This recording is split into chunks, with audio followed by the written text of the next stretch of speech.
Is it his time? Many doubted we'd ever see it. The return to glory. They're gonna go nuts when he hits this thing. This is one of the great moments in the history of baseball.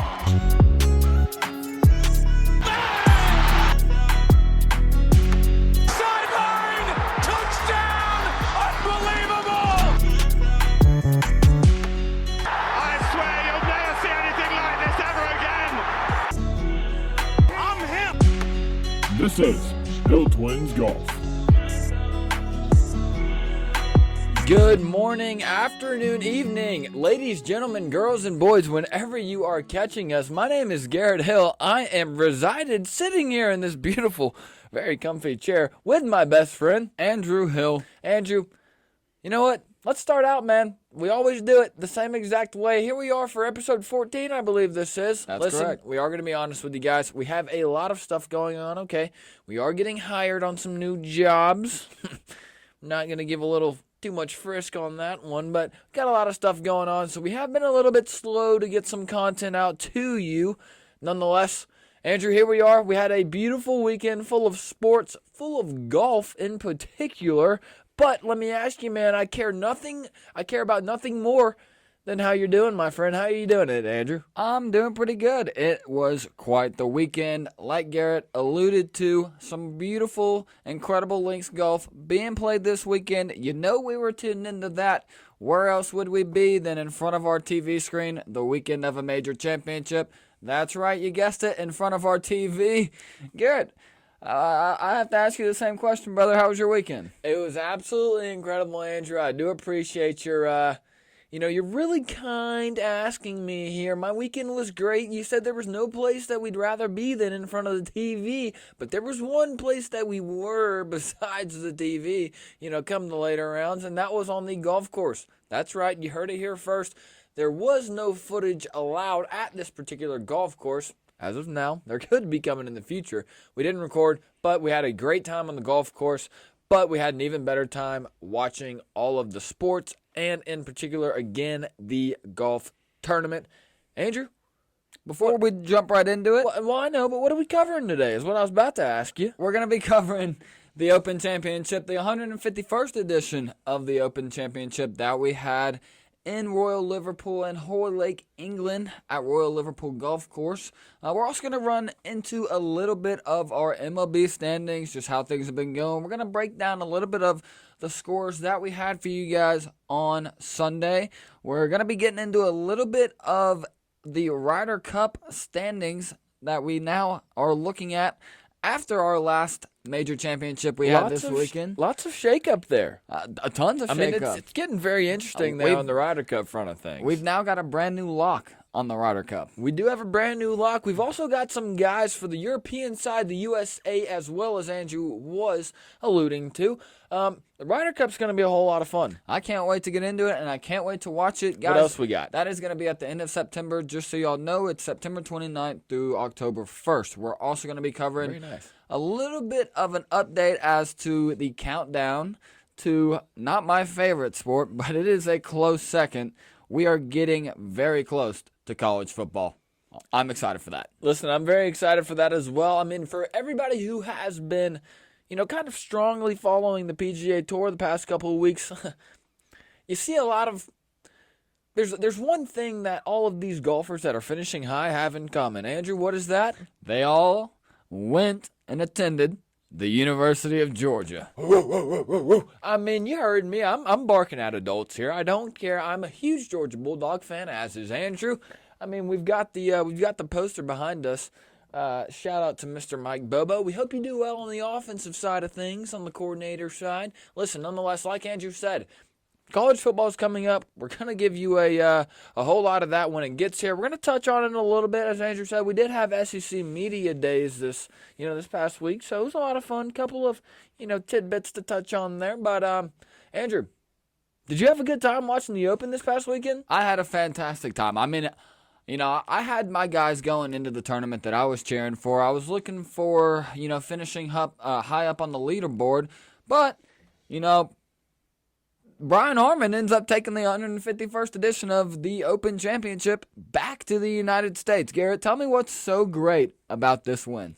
I mean, standing at a whopping, absolute towering 5'7", you've got Mr. Brian Harman, the Savannah, Georgia native himself, currently resides in the beautiful town of Sea Island, Georgia. Brian Harman came out this weekend, Andrew. The hefty lefty was, he was just swinging away. I mean, the guy was just, he looked really, really pure out there is really what he looked. He looked incredibly pure. Garrett, the 36-year-old, as you said, from Savannah, Georgia, has been playing golf all throughout his younger life, but unfortunately for him, he just hadn't had a major breakthrough, and that is exactly what we saw happen this past weekend. The guy's been playing fantastic golf, I'd say, about the last year. He has been playing great golf, within the last year, like you said, Andrew, but if we're going to get really particular here and peculiar, I'd say you have to point to, the last couple of months from Mr. Brian Harman. His putter, he was struggling a little bit with his putter, a couple months ago, but I believe he did say he found a putting aid. Mirror. It was a mirror. I'd say it was, for all the podcast listeners, I'm going to put my hands up, but I'd say it was about not that wide, but I'd say it's about 3 feet wide, maybe, like wide or long? Long? Yeah. Wide, I'd give it maybe a foot and a half. I'd say we're looking at about a foot, and I think there's about a split after about 6 inches. You know what I mean? Where it's a little bit of a gate. Yeah, and he can watch his putt. Nonetheless, Brian Harman has been really practicing hard with his putter, and over the last month and a half especially, we have seen some higher finishes from Mr. Brian Harman. I'm talking when he finished tied second up there in Vermont at the Travelers Championship, where Keegan Bradley took home the victory. Andrew, Brian Harman... That was Cromwell, Connecticut. Okay, Cromwell, Connecticut. I knew it was either Connecticut or Vermont. Andrew, in my small little pea brain they've got up there, I went with Vermont. That's where Keegan's from. The tournament was in Cromwell, Connecticut. Brian Harman finished second in that tournament about a month ago at the Travelers.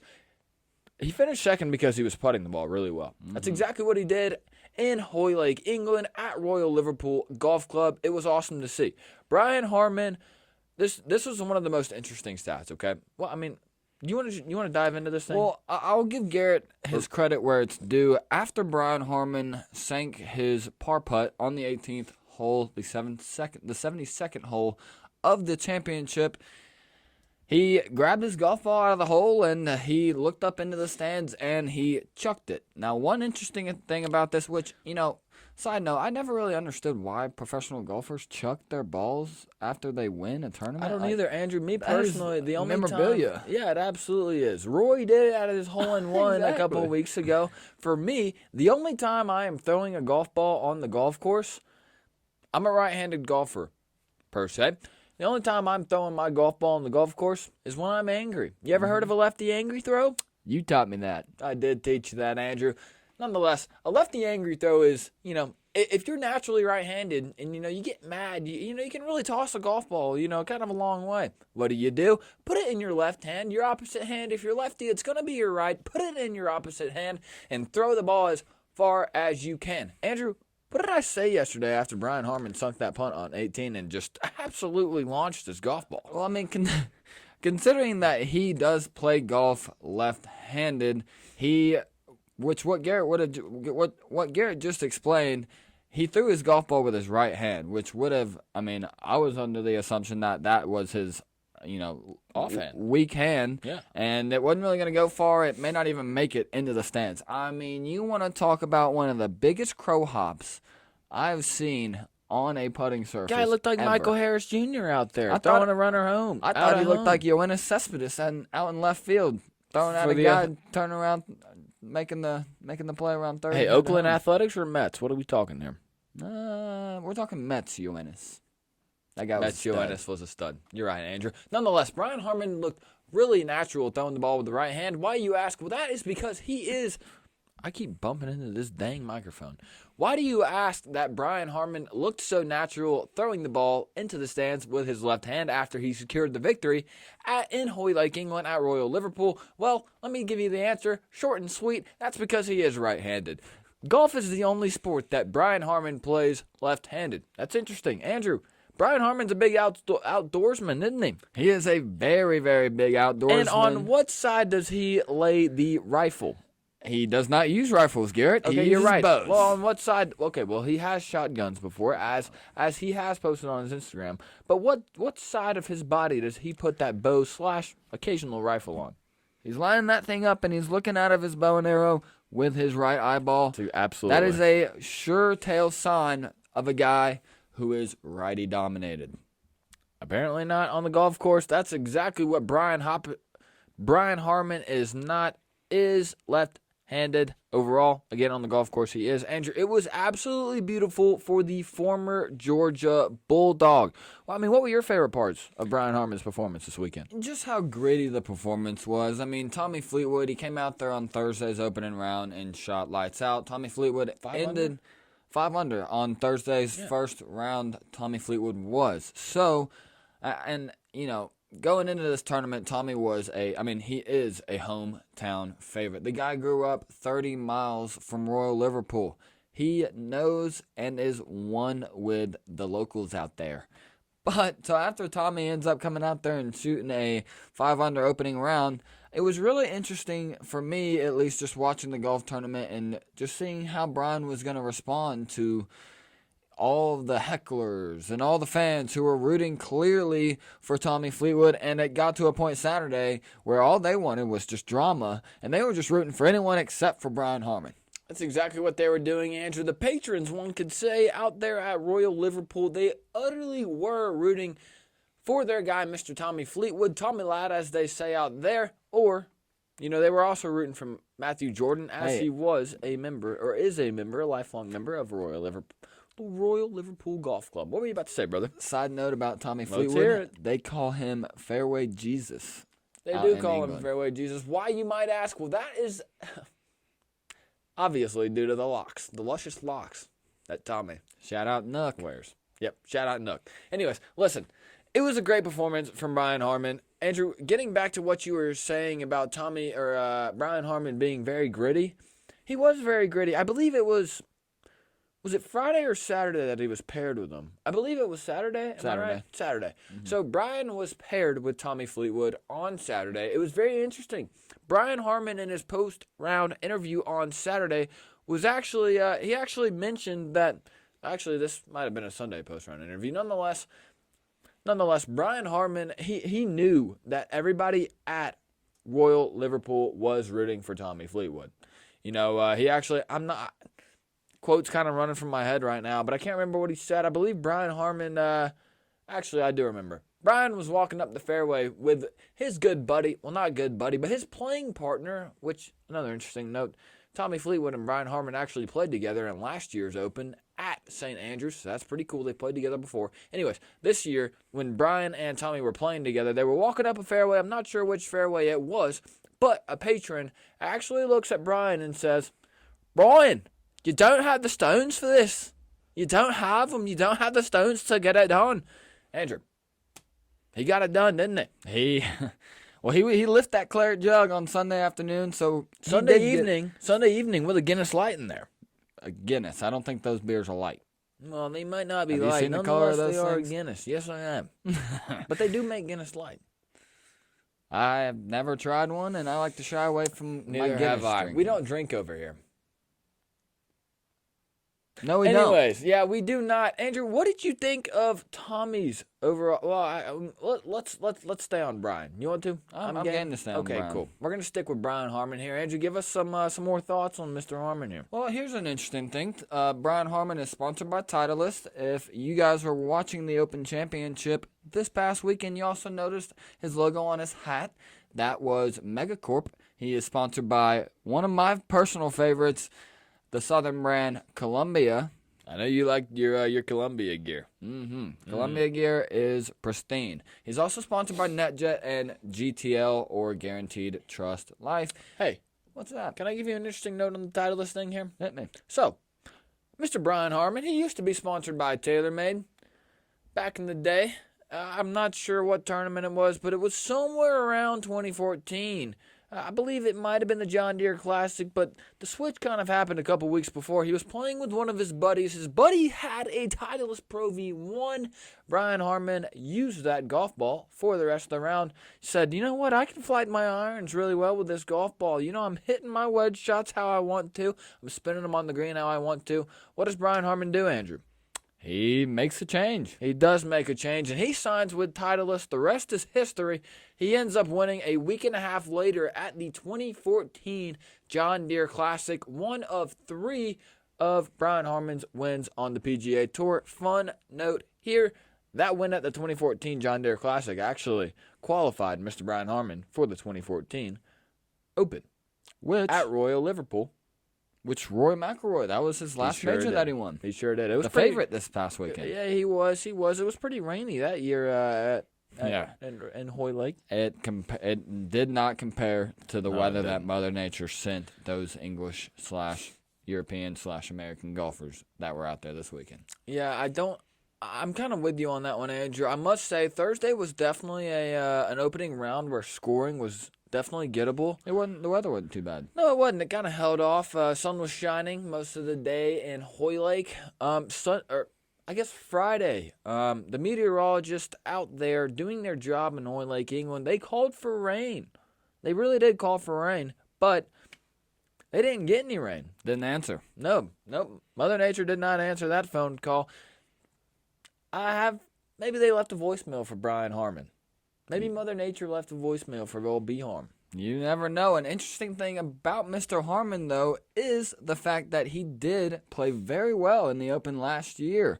He finished T6 last year, which, before this win this past weekend, was his best finish in a major tournament. The guy seems to be pretty comfortable with links golf. Oh, he's definitely very comfortable, as he did finish T7th, I believe it was T7th, last weekend at the Scottish Open. At the Renaissance Club, not Renaissance Club in Scotland. Hey, Brian Harman, that's a guy who should be very happy that one of his favorite hobbies is hunting, because I know hunting. I grew up with a lot of guys who loved to hunt. Hey, did you ever hunt? I've given it my fair share once or twice, but I'm just kidding, guys. I've never hunted. We're not going to get into my game green. I don't even really know what they call it. I don't know either. My Granger game? Granger's a brand. Anyways, nonetheless, Brian Harman, a guy that likes to, maybe sometimes hunt at long distance. He's not hitting the golf ball as far as he hunts with the gun, that is, because he does like hunting with a bow. Brian Harman is kind of a shorter hitter on the PGA Tour. He averages about 288, maybe 295 yards every now and then. Kind of a shorter hitter, but what he was this weekend was a fairway finder. He was a fairway finder. I know if I was hitting my drive between 288 and 292 yards out of the tee box every single time, I'd be a very happy man.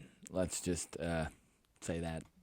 Yeah, Andrew would be a happy man if he was doing that. Nonetheless, he's not. But what Brian Harman is winning again this weekend. The best part of Brian Harman's game, though, has to be, or I guess this weekend, Brian Harman's game, has to have been his putting, particularly within 10 feet. Andrew, give me the fraction here that Brian Harman scored on putting within 10 feet this weekend. Brian Harman was 58 out of 59 in putting on the weekend. Within 10 feet. Within 10 feet.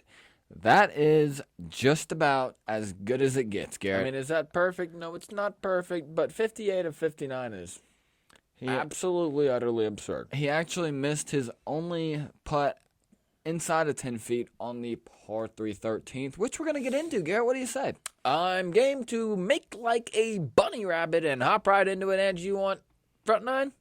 Actually, I'll take the front nine, because for me personally, watching this tournament on Sunday, this is where Brian Harman's round changed. Or I guess on round 3, he kind of opened up with a couple bogeys again on Saturday.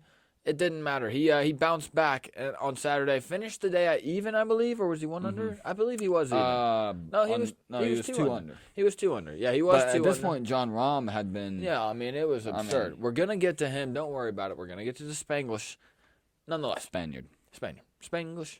I don't know. Anyways, here we go. Brian Harman comes out on Sunday. Kind of started off a little slow again. He did get a gritty par on hole number 1, which is a par 4. Par 2 finds that bogey on another par 4. Fires off a 5. Par 3 and 4. He goes par 5. Gets another bogey. So on Sunday, when he is 5 strokes up, leading this major at the Open, he gets 2 bogeys on Sunday. Okay, so at this point he's 3 up. He's got hunters behind him. We'll get to that too. He's got hunters behind him. What does he do on hole number 6 and 7? He gets so sturdy and gets 2 birdies. Okay, that's a par 3 and a par 4 respectively. Pars 8 and 9. He is out in 35. Andrew, take Mr. Brian Harman home. He opens the par 4 10th with a par. Par 4 11th, he also pars, and par 4 12th, he also pars. This is where things get a little bit tricky for him. As I mentioned about 2 minutes ago, he did miss his first putt inside 10 feet on the par 3 13th. Bogeys the par 3 13th, bounces back, gets absolutely sturdy, and gets 2 more birdies in a row on 14 and 15, par 4 and par 5s, 3 on the 14th and 4 on the 15th. He goes into 16, 17, and 18 with a very, very comfortable lead. Mother Nature is not holding back, though, and Brian Harman just absolutely closes that book. He pars 16, 17, and 18. Garrett, what was that? Well, he actually hadn't historically, and he said this himself, he historically has not been that great in the rain. Andrew, if I'm not mistaken, he was great in the rain this weekend. He was very, very good in the rain this weekend. It was incredibly awesome to watch him step up very confidently on that par 3 17th. Side note, that was a brand new hole that was played this year at the Open Championship, the first time they had ever introduced a new par 3 hole in the Open Championship. Pretty interesting stuff there. That's very interesting. It's also very interesting, too, because the members of Royal Liverpool Golf Club, including Matthew Jordan, were actually not able to play this brand new par 3 17th. So, I mean, it's about as brand new as you could have got. It gave a lot of people trouble all weekend long. Brian Harman was not one of those guys. Andrew, I'm going to run through round 1, round 2 scores. Brian Harman opens up on Thursday. I believe he was tied for second here. Don't quote me on this. You can quote me on that because I know it's correct. Brian Harman fires off a 67 4-under on round 1. Another incredible performance round 2. Round 2 was really moving day for Brian Harman. He got low. He sure did. Fires off a 6-under 67.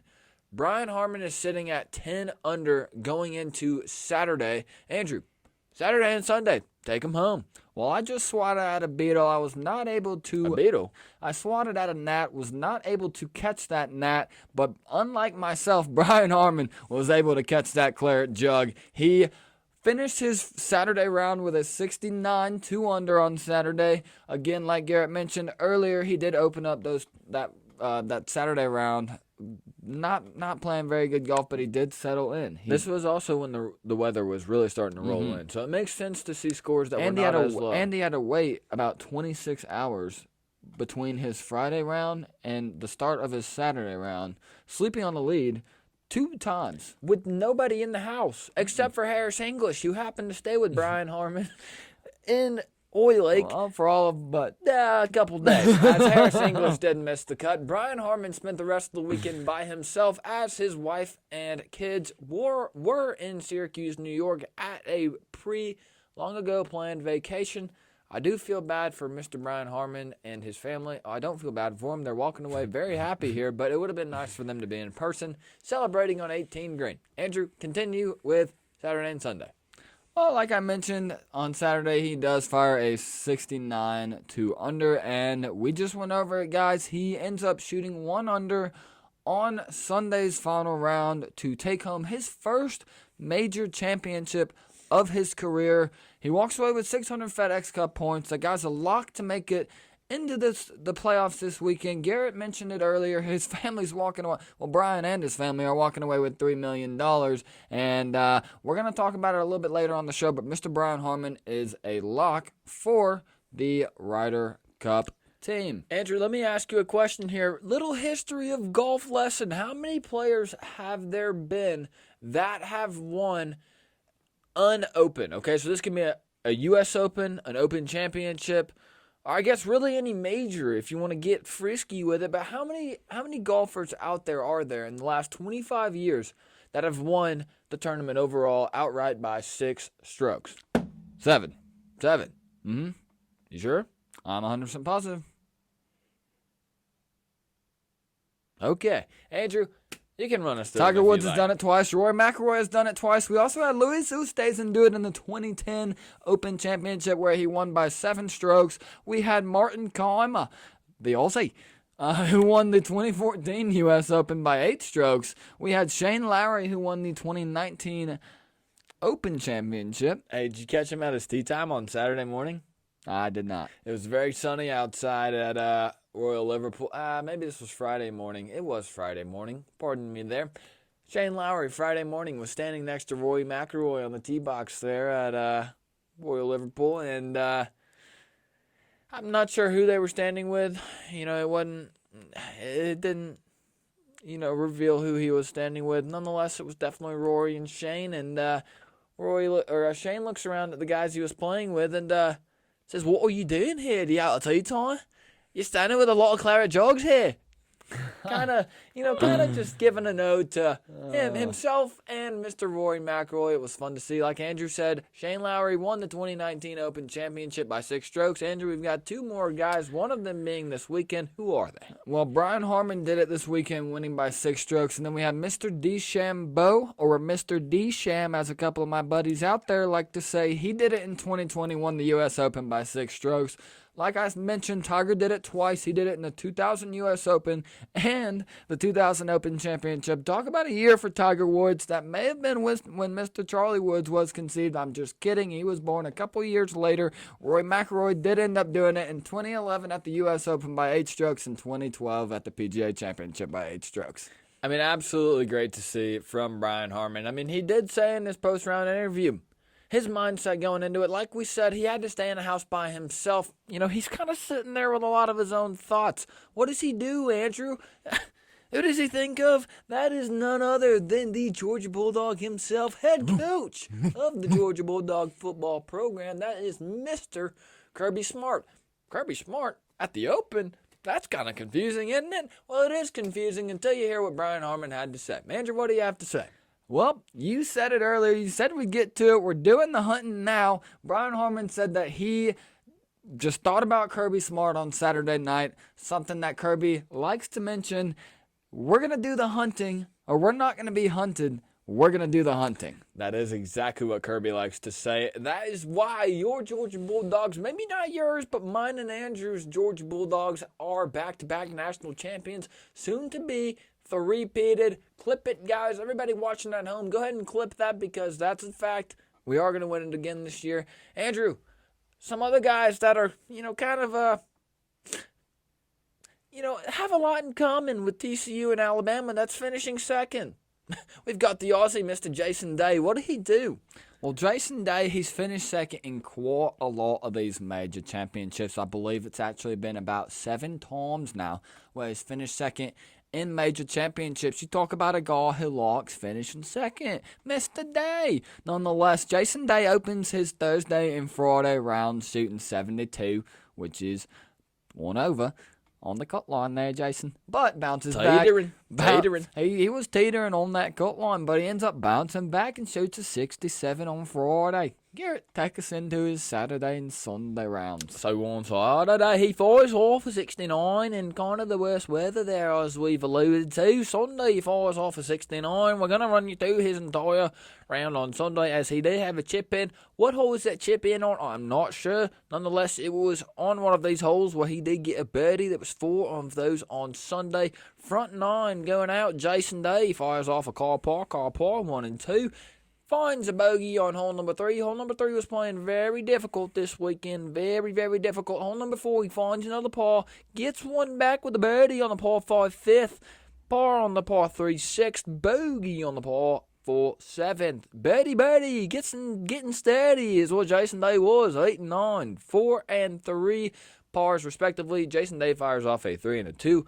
Headed out, Andrew, what does he do? Coming back into the clubhouse. That's a 34. Sorry, Andrew, what does he do? Headed back into the clubhouse. He sees that he's chasing the American Brian Harman. He's got to start getting a little bit aggressive, and he was doing just that. Unfortunately, the putts were not dropping for Mr. Jason Day. On the par 4 10th, he paused. On the par 4 11th, he paused. On the par 4 12th, he paused. On the par 3 13th, he paused. On the par 4 14th, he paused. Finally, he's able to break through and get that elusive birdie on the par 5 15th, where he gets a 4 birdie. Hey, was that his chipping? Oh, no, that was on the front nine. Okay. On 16, 17, and 18, par 4, par 3, and par 5, respectively, he goes par, par, par. Unfortunately, not able to get any lower than that final round score of 7 under.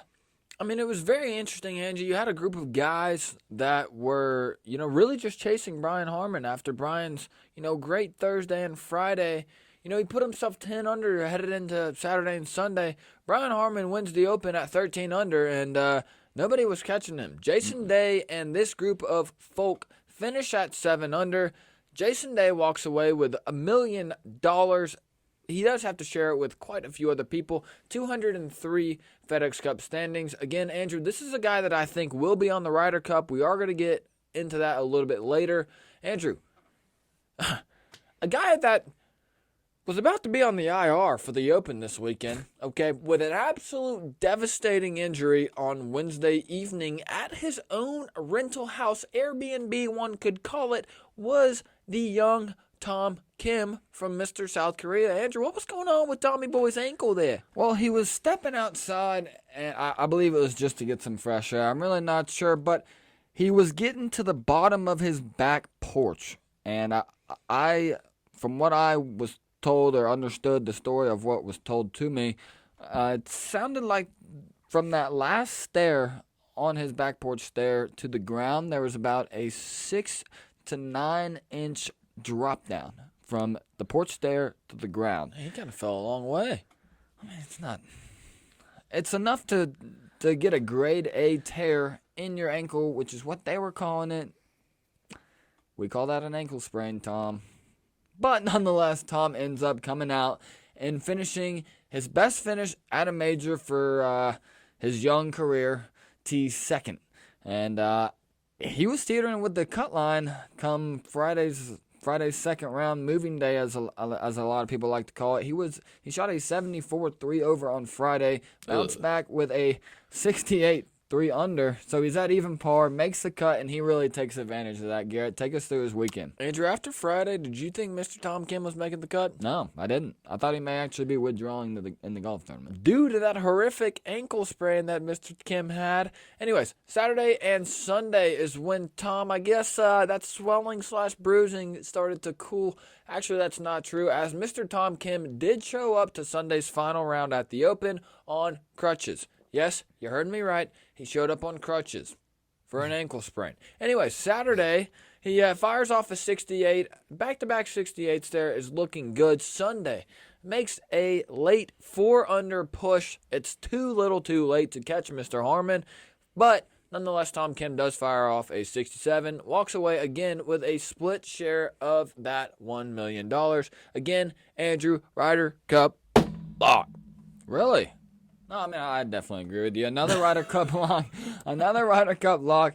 Headed for the European Ryder Cup team is Mr. Sepp Straka. I know he went to the University of Georgia, but he is from Austria. Sepp played some fantastic golf this weekend. On Thursday and Friday, he shoots 71 and 67. Garrett, take us into his weekend there. Saturday and Sunday, 70 and 69 respectively. Sorry if you guys heard that. I'm not sure if that was Siri on my wrist or not. Nonetheless, it wasn't Sepp Straka, which is unfortunate to see. Sepp Straka fires off a 70 on Saturday, a 69 on Sunday. Moving day on Friday was really where he kind of gained a lot of his strokes. Andrew, here's a good tidbit for you. Have you ever met an Austrian or heard of an Austrian or heard an Austrian speak that sounded as southern as Sepp Straka? Never have. Probably never will. That guy was born and raised, not born, but he was raised in Athens, Georgia. Which I love to hear. I do too. Guy's southern. Definitely another Kirby Smart fan that we have here on tour. Anyways, Sepp Straka finishes T2. Again, this is a guy whose golf game has been improving rapidly. I mean, he wins the John Deere Classic a couple weeks ago, and finishes. He played well last week, I believe, at the Genesis. I could be wrong. He did play well. He did. Okay, cool. Thank you, Andrew, for that one. Nonetheless, Sepp Straka again takes a split share of that $1 million out of that $16.5 million purse that we had. Takes away $1 million, walks away with 203 FedEx Cup points as well. Andrew, we got a Spain yet. We've got a bunch of European Ryder Cup guys that we're talking about today. You had the horse, okay? Don't call him Secretariat because his name is Brian Harman, but all of these other horses were chasing Secretariat, again, Brian Harman, and they couldn't catch him. One thing to have in common for all of these second-place horses? A couple of these horses, and this is definitely where you weren't going with this, but I'm just going to throw out a little bit of a fun fact about Royal Liverpool. Before they started playing golf over there, they were running horse races. I'm happy you caught that one, Andrew. That was a good one, and we couldn't leave it out for the horse. The horse that Garrett, I guess, was talking about here was John Rahm, and he really, really was kicking his back legs because he was fighting to make the cut after Thursday's opening round, shooting a 74, kind of like Tom Kim did as well.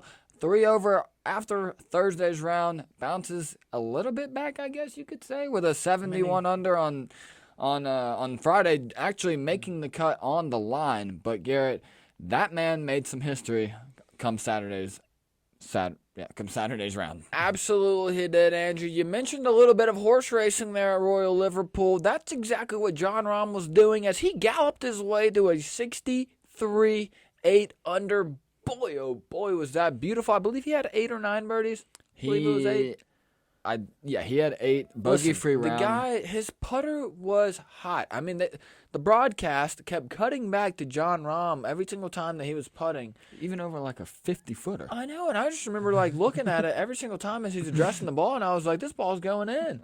It's like he had a remote in that thing. It is like he had a remote in that thing, but don't call him a go-kart because he was sinking putts. That doesn't make sense. It really doesn't. Nonetheless, fires off an 8 under on Saturday. I'll be honest, I threw a little wallet on him after that. Man, I shouldn't have, because who do you expect to fire off an 8 under 2 days in a row? That's not Mr. John Rahm. That's not what he does. Finishes T2 again with all these other guys, Tom Kim, Jason Day, Sepp Straka, respectively. Fires off a 70 on Sunday. Andrew, what you got for me? John Rahm is the first player to shoot a 64 or lower at Royal Liverpool at an Open Championship. It's happened at a lot of those other Royal golf courses that they have out there in England, but it had never happened at Royal Liverpool until Mr. Rahm stepped into the building. Yeah, it was awesome to see. I mean, John Rahm on Saturday was just a completely different beast. I mean, he had the low round of the tournament on Saturday, again with that 63. It was absolutely awesome. Sunday just couldn't find it again. Like a lot of these other guys, he was dealing with the elements, and the elements, reared their ugly teeth. We're talking par on 1, 2, 3, and 4. Gets 30, finds a birdie on the par 5 fifth, gets a 4, par, 6, 7, and 8. Hey, slips back a little bit on the par 3, 9, and gets a bogey. He's out in 35. Andrew, take John Rahm home. On the 3 opening par 4s on the back 9, he goes par. He finally gets a birdie on the par 3 13th. Great shot there, Mr. Rambo. Unfortunately, it is very short-lived as he bogeys the next hole, the par 4 14th, and on 15, 16, 17, he goes par, and then 18 hits a miraculously long birdie putt to finish his round with a birdie at 70. So he was 1 under on Sunday's final round, just not able to catch our winner, our Georgia Bulldog, Brian Harman. No, but John Rahm, he did overall. If you were to ask Mr. Rahm face-to-face if he was happy with his Open performance, given what he did on Thursday, he'd look you in the face, tell you yes, of course he was. We did have Rory McIlroy finishing T6 at 6 under. I honestly don't know if we've done a great job of going over scores. But we had Brian Harman at 13 under, and then the rest of these guys, that's Jason Day, Tom Kim, Sepp Straka, and John Rahm. They all finished T2 at 7 under. They all walked away with $1 million, 203 FedEx Cup points. And then Rory McIlroy finishes T6 at 6 under with Emiliano Grillo, walks away with $550,000. Andrew, if I'm not mistaken, that's an Argentinian flag right there. Mr. Grillo was a little up and down this weekend, wasn't he? Hey, he was tucking them tight like my boy Leo Messi did in that Inter Miami game this past weekend. Hey, that was awesome. That was incredible. That was electric. Yeah, I mean, it absolutely was electric. It was Talk awesome. about a perfect free kick. That's what Leo Messi gave in his what he does. MLS debut. Top left, up bends, and Inter Miami walks away with the win. Yep, we also 2-1 by the way. Also had Cameron Young finish at T8 with Mr. Sharma. I don't want to botch your name, Mr. Sharma. You had Yeah. All right, go for the first name. Come on now. Shabhankar. Shabhankar Sharma. It's Shabankar. Shabankar. Shabankar Sharma finishes at T8 with Cameron Young, who was paired with Brian Harman for the last round of the Open this year. Again, I feel bad for Cameron Young. He plays well at these Open championships, but he just can't seem to get it done. Listen, there was a lot of other guys that didn't play the best golf. Tommy Fleetwood, Max Homa with his first top 10 in a major. yeah, that was definitely very good to see from Mr. Homa. He was playing some great golf, is what exactly he was doing. Yeah. Victor Hovland also finishes T13. Tied fourth, headed into Sunday's final round. Unfortunately, Victor was not able to break through for his first career major championship. We also had Hideki finishing at T13th with him. Xander Schauffele there as well. Hey, I looked like a genius. I didn't get this on camera. I wish I had. Well, you look like a genius to me. Well, I appreciate that, Garrett. Yeah, of course. But I did say that Alex Fitzpatrick was going to have a great Open tournament. That is the Andrew. brother of Matthew Fitzpatrick. What was my rebuttal whenever you looked at me and said that Alex was going to have a good tournament? I think you called me a couple of shaming names. I did. I said you were an idiot, and I said he was going to miss the cut. Thank you, Garrett. That's not what he did. Nope, he finished T17th. His first major championship he's ever played in. So, I mean, it kind of looked like I knew what I was doing there. Yeah, I mean, it was awesome to see. We did have, I guess we should mention Cameron Smith, last year's winner, who finishes at +1 at T33 with Patrick Cantlay, another Patrick, and Reed himself, and then another Aussie. That's a nice little Aussie sandwich there with Adam Scott finishing T33 as well. A bunch of other guys that finished T33. Wyndham Clark is part of that group. Scotty Scheffler, who just could not find his footing, happened to make the cut on the line, finishes even for his round. His streak of top 12 finishes does come to an end, unfortunately, as he does finish T23rd. Andrew, we do have a lot of stuff going on. We're going to keep this one short. We are now officially at 300 followers on Instagram. What importance does that have for the people at home? Well, that is because once we get to 500 followers, we will be giving away every single one of these cases that you see in front of us of Pro V1s. That's not 1, not 2, not 3, not 4, but 5 cases of Pro V1s. That's 60 Pro V1s. I mean, that's 5 dozen. That's absolutely incredible, Andrew. We say it every show. That's a bag upgrade. It really is. I mean, so what do you have to tell the people at home that are not entering into this giveaway for whatever reason? Enter into the giveaway, guys. It's really, really easy. All you have to do is go to our Instagram. The post is pinned, and it's got all the instructions in the caption. I'll run over it super quickly for you. Just tag 3 friends, like the post, follow us. If you want to get super frisky, give us a little subscribe on YouTube as well. We like it. But nonetheless, guys, that's how you get entered into the giveaway. I just had a staring contest with the camera, and I didn't really like it. Okay, well, hey, you can tag 2 more friends with those 3 friends, and you'll get 3 total entries. We do like Andrew, that. A guy that, scored very high this weekend, but it's exactly what he wanted to do, as the scoring is very weird for the Barracuda Championship. We're not going to spend a whole lot of time on this one, but that is our boy, Hefty Lefty again. This is the first time ever on the PGA Tour that 2 lefties have won on the same day. That's Mr. Akshay Bhatia. That was awesome. He finishes at +40 again. You want to have the highest score here, and that's exactly what he did. Andrew, another thing that was very high about Akshay. He made $684,000. That's over $500,000. I mean, that's absolutely incredible to see, especially for a 21-year-old who has not been on the PGA Tour for very long. All right, guys. Well, listen, that was our golf, I guess, this weekend's tournament recaps. Andrew, we do have a lot of stuff coming up, as you alluded to, in September with the Ryder Cup there in Rome, Italy.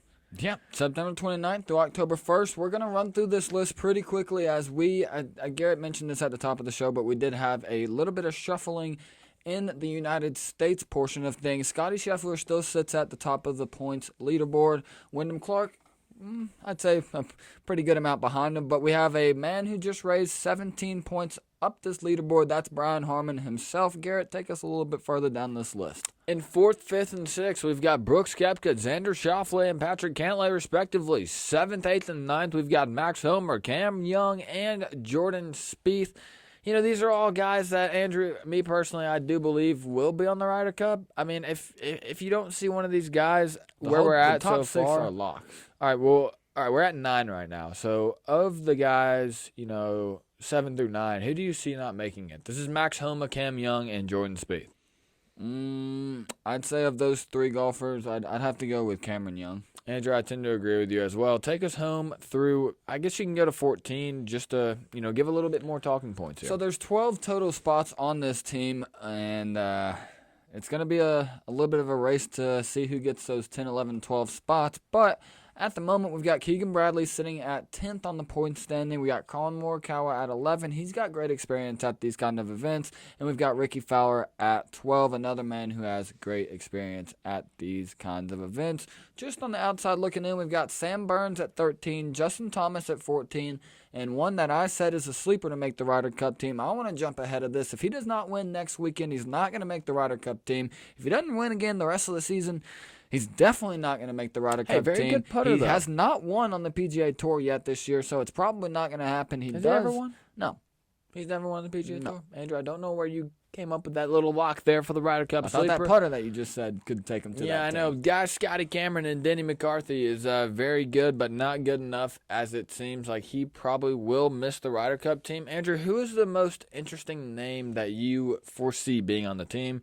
For me personally, Justin Thomas, there's a lot of guys rooting for him as he's had a lot of experience. I believe he's played in 2 Ryder Cups.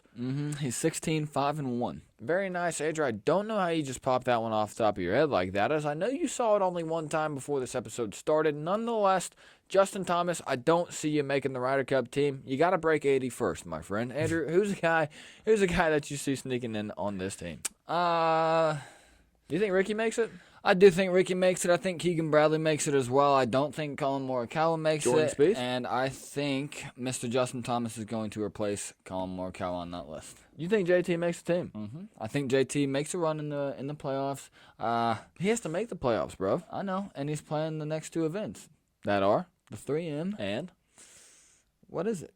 That's the Wyndham, not Clark, as Mr. Wyndham Clark is a lock to be on the Ryder Cup team. We do only have 2 events left for the regular season. Boy, is that sad. You're going to see a lot of stuff from Hill Twins Golf nonetheless. Andrew, we do have the European team rankings, which are kind of getting a little bit weird and jumbled up.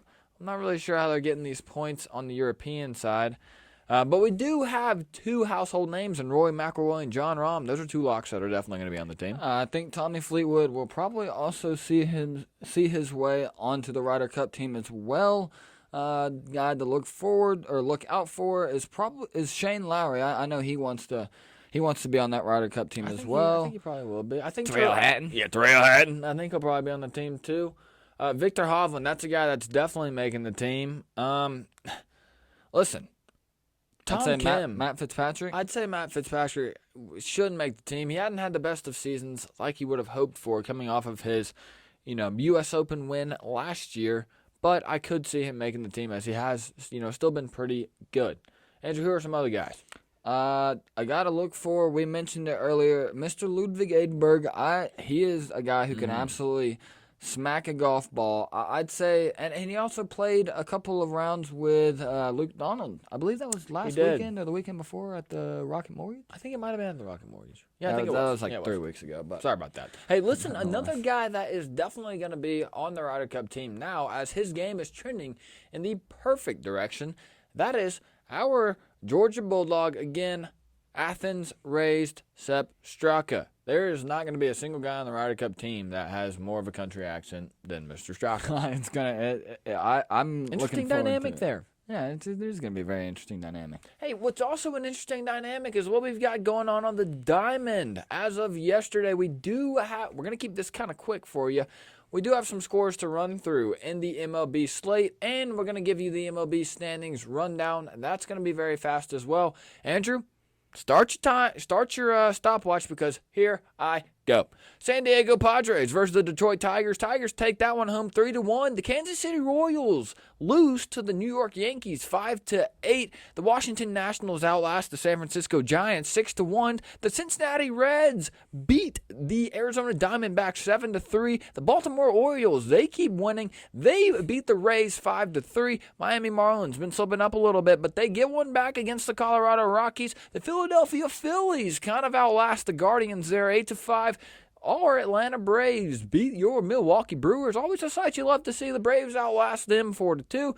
Your Minnesota Twins, high five everybody out there. Shout out to the Twins. They outlast the Chicago White Sox. Kind of the Atlanta Braves, stub toe there. But they beat the White Sox 5-4. Andrew, keep it rolling. The Chicago Cubs beat the St. Louis Cardinals 7-2. The Texas Rangers beat the Los Angeles Dodgers 8-4. The Houston Astros beat the Oakland Athletics 3-2. The Pittsburgh Pirates lose to the Los Angeles Angels 7-5. The Toronto Blue Jays beat the Seattle Mariners 4-3, and the Boston Red Sox at home beat the New York Mets. I love to see it. Garrett, take us through the American League standings. Okay, in the East, we've got the Baltimore Orioles winning this division. 61-38 is their win-loss record. They're 7-3 in their last 10 games. That's a team that's been pretty hot. Just behind them in the American League East, we got the Tampa Bay Rays that are sitting at 61-42. They're 2 games back. They are 3-7 in their last 10 games. In the Central, we've got the Minnesota Twins. We're not going to high-five again and, kind of kill the audio listeners there, but they are winning the American League Central, kind of a sleepy division there. 53-48 is their win-loss record. They are 8-2 in their last 10 games. Go Twins. Just behind them in second place in the Central, we've got the Cleveland Guardians. They're sitting at 49-50. That's under 500, and they're also 3 games back. They are 4-6 in their last 10 games. In the American League West, we've got your Texas Rangers winning this division. Why did I say your? I'm not sure, but they're still winning this division 59-41. They are 7-3 in their last 10. That's a team that's been hot since the All-Star break. Just behind them in second place, we got the Cheaters. The Houston Astros with a record of 56-44. They're 3 games back of the Rangers. They are 6-4 in their last 10. Andrew, take us to the National League, my friend. In the National League, we've got the Atlanta Braves. Braves at 64-34. They are 4-6 in their last 10. Just behind them, a new second place holder in the Philadelphia Phillies at 53-46. They are 5-5 in their last 10. The Miami Marlins are now in third place. Well, I guess it's a tie for third place. They're both 11.5 games back. In the National League Central, we've got the Milwaukee Brewers at 55-45. 7-3 in their last 10 games. They've been playing good baseball. Right behind them, we've got the Cincinnati Reds at 55-46, half a game back. That's a close one there in the National League Central. They are 5-5 in their last 10. They have cooled down just a little bit. Opposite as to what they were doing in June. In the National League West, we've got the Los Angeles Dodgers at 57-41, 7-3 in their last 10 games. Right behind them, not right behind them, actually 4 games behind them, is the Arizona Diamondbacks at 54-46, 2-8 in their last 10. Andrew, we're running through these MLB games. I got to ask you, man, but what's your World Series preview here? Who you got playing in the World Series final? Here's an interesting one for you. I've got the Atlanta Braves, and I think they are going to be playing. I don't want to go all chalk here, Garrett. I really don't, and that's why I'm not going to. They are going to be playing the Texas Rangers in this year's World Series. You heard it here first on Hill Twins Golf. Like it, and Andrew, my World Series preview, which I'm sure you were going to ask me, I'm going to go with the same team from the National League, as we do love our chop on Atlanta Braves. I've got them facing in the American League. Kind of an interesting one is, there's 2 teams in the American League that have been playing really good baseball in the Baltimore Orioles and the Tampa Bay Rays. But I don't necessarily think that that's who they're going to be playing, Andrew. Wow. I'm kind of looking at this now, and I tend to think that you might be onto something there with the Braves-Rangers one, but that's what I'm going to go with. I've got the Atlanta Braves versus the Texas Rangers there in the World Series this year, with the Atlanta Braves taking home another World Series title. How many games? How many games ago? Mm-hmm. It goes 4. The Braves are going to win in 4. That's going to be a sweep. Wow. I'm telling you, the Braves are just going to run through the playoffs this year. With that offense, they have been looking great as the Kellogg Tiger once said. Kellogg Tiger did once say that. Garrett, what you say we make like a president and wrap this thing up? Yeah, that's what we're going to do, Andrew. We do have kind of a little bit of a, slower week coming up on the sports side of thing, but we do have the 3M Open up there in Minnesota. Is that TPC Twin Cities? Exactly, brother. TPC you nailed Twin Cities. Shout out to the Twins again. That's always awesome to see. I wish I could be there in Minnesota to catch the Twins and the 3M Open at the Twin Cities. Is it going to happen? No, it's not. But we're going to cover it for you nonetheless here on Hill Twins Golf.